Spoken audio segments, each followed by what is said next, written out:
All right, we are still in Unit 4 over our study of the ancient Roman civilization. This is Lesson 2, The Legend of Romulus and Remus. So before we get started, think about the word legend. Have you heard that word legend before? Do you know what a legend is? So a legend is a story about a person or event from the past that is believed by many to be true, in part or in whole, but it cannot be proven to be absolutely true. Some events and people in legends may also be greatly exaggerated or described as larger and greater than they really were.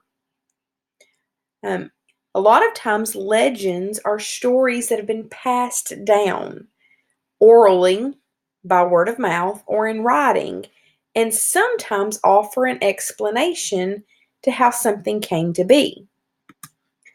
So this is an image of Romulus and Remus. Today we're going to hear about the legends of these two brothers and how this legend is believed by some to explain how Rome was founded. So here's the image of Romulus and Remus. All right. Now, you have heard of legends or myths before. You may be familiar with the myths or the legends, maybe the legend of Johnny Appleseed, the story of the jumping mouse, maybe the legend of George Washington and the cherry tree, possibly John Henry. That may sound familiar. I know you also talked about some of the Greek myths last year in second grade. So those are some familiarities, some things that might be familiar to you when you hear the word legend or myth. So this is what is essential for you to know. In this legend today that we're going to be reading about, we're going to hear about two Roman gods, Mars and Tiberius. One of the components of a civilization is religion, or a set of beliefs and practices.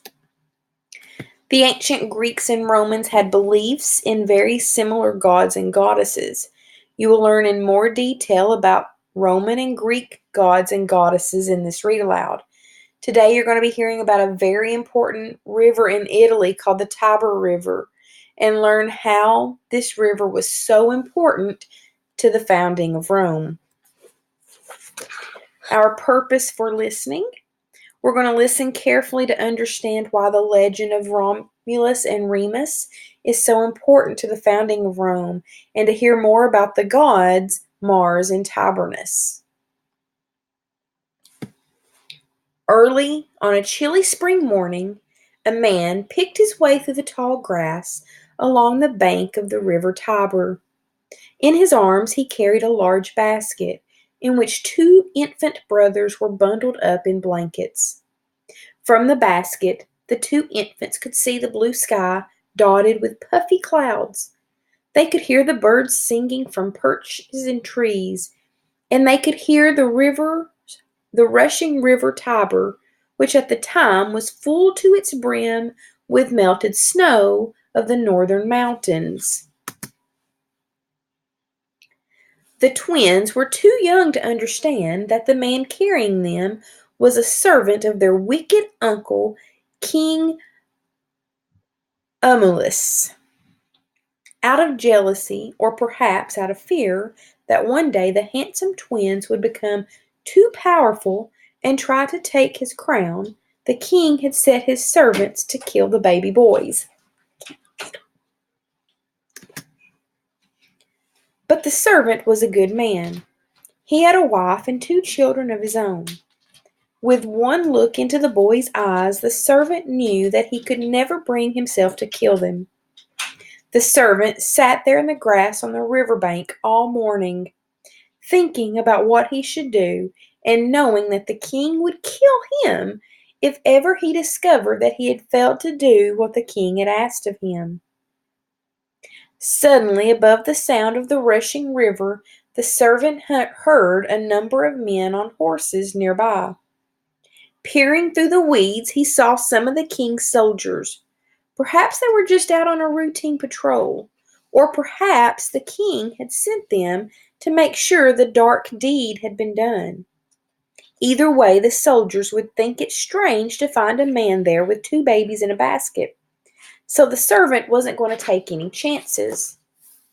Seeing no alternative, he placed the basket, babies and all, into the rushing waters of the river Tiber. He watched as they floated and bobbled slowly along the riverbank. But a moment later, the basket was caught in the river current, and away it went, rocking and reeling out of sight downriver. The soldier thought nothing of the man they saw standing there on the bank. They nodded and said, "Good morning."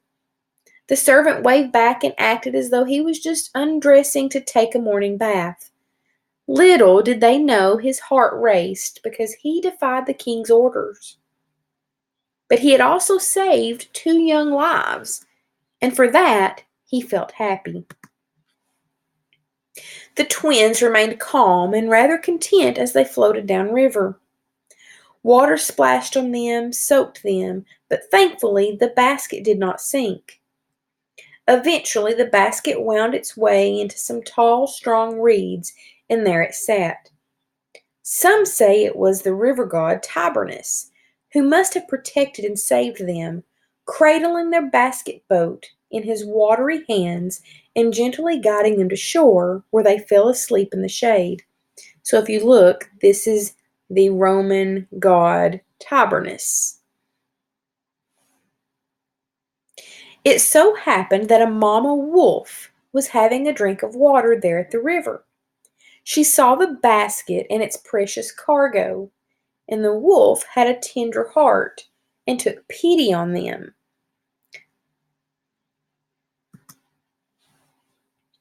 The wolf dragged the basket to her den, and when the boys awoke, she fed them the same milk she fed her puppies. The twins remained in the den for a few days, until finally the mama wolf saw a shepherd leading his flock of sheep down the river. When the shepherd saw the wolf, he instinctively held up his staff to warn the wolf that he was ready to fight to save his sheep. Remember, if you do something instinctively, you do it because of a feeling or because it is something that feels natural instead of having to think about it. But the wolf was not interested in his sheep, not on this day. Instead, she dragged the basket closer to the shepherd and then darted away. Puzzled, the shepherd went up to the basket, saw the handsome baby boys, and decided to take them home. So what does this legend have to do with Rome, you ask? Well, these twin brothers were named Romulus and Remus, and they became quite famous. They were raised by a shepherd, and they grew up to be shepherds themselves. When the boys grew older, they decided to find their home. When they found out that King Romulus had tried to have them killed, they got their revenge by fighting and overthrowing him. To overthrow a king means to remove him from power. And so the king's fears became true. Remember, he sent them off because he was afraid that they would overthrow him and take his throne. And that's exactly what they did as they grew up and got older. The legend of Romulus and Remus was very important to the ancient Romans and later to the history of the country of Italy. The fact that the wolf did not try to harm the boys, but instead saved them and took care of them like her own pups, is a favorite part of the story. Ancient Romans decorated some of their buildings with statues and other types of artwork depicting the famous she-wolf and the twin brothers. At the time of Romulus and Remus, around 750 BC, the area that is now Italy was broken up into lots of little kingdoms, with lots of kings who were constantly bickering or fighting with one another. Romulus and Remus had enough of those other kings, so they set off with some friends to build their own city near the river Tiber, where they had once been rescued by the she-wolf. Can you guess what the city's name is? Or was? Perhaps it could have been named Reme after Remus. But that's not how the story goes. Instead, it was named Rome after Romulus or Romulus. So what happened to Remus? Well, Remus and Romulus could not agree on where exactly to build their new city. They agreed that they needed to build it on a hill, because remember, it was considered safer on a hill. And there were 7 large hills in that area that is now known as Rome. Remus wanted to build the city on one hill, but Romulus wanted to build it on another. They bickered for a while and then decided to ask the gods for help.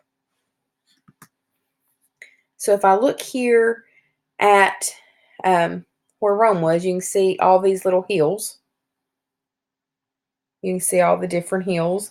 The Aventine Hill, the Palatine Hill.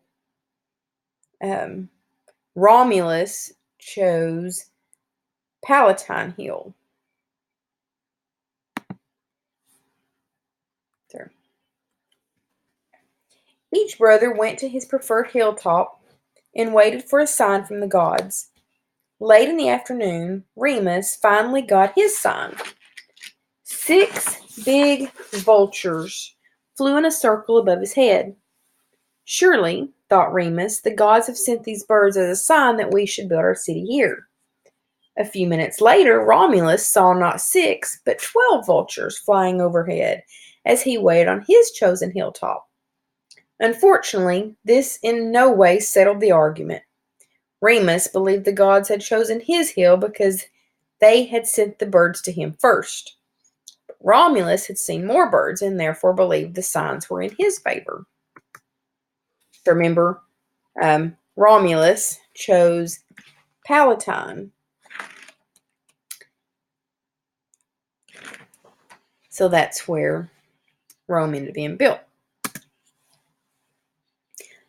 The brothers could not agree, so they went their separate ways to see who could build the best city.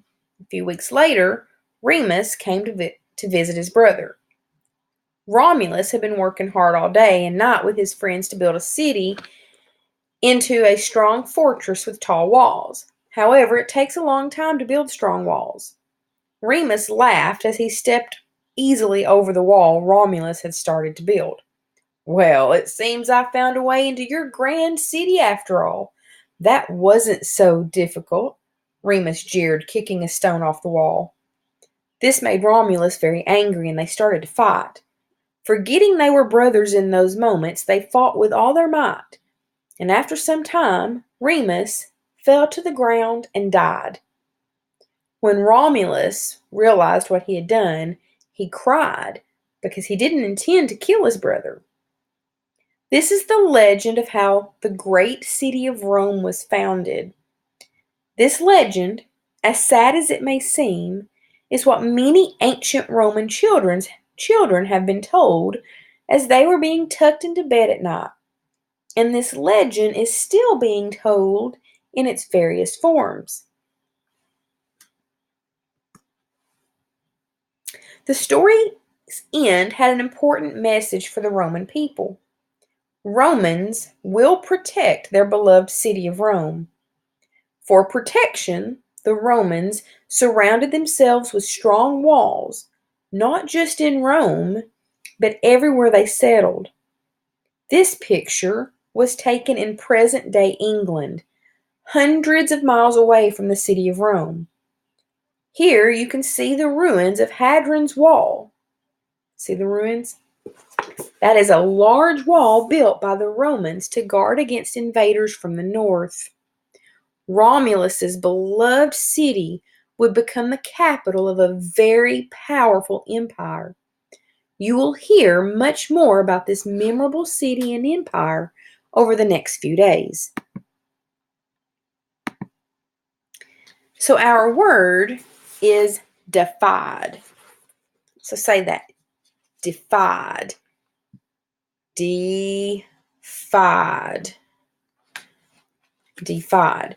So in the story, you heard Little did they know how his heart raced because he had defied the king's orders. Remember, the king had told him to sit out and kill the twins, but he did not. He defied the king, which means he disobeyed a command or challenged the power of someone or something. So, have you ever defied anyone or anything? What part of speech would that be? So if you chose to disobey somebody and you defied them, is that something I can touch? Is it a noun? Am I doing something, making it a verb? Am I describing somebody? In this case, the word defied means to disobey. If I disobey, I am doing something. Therefore, defied would be a verb.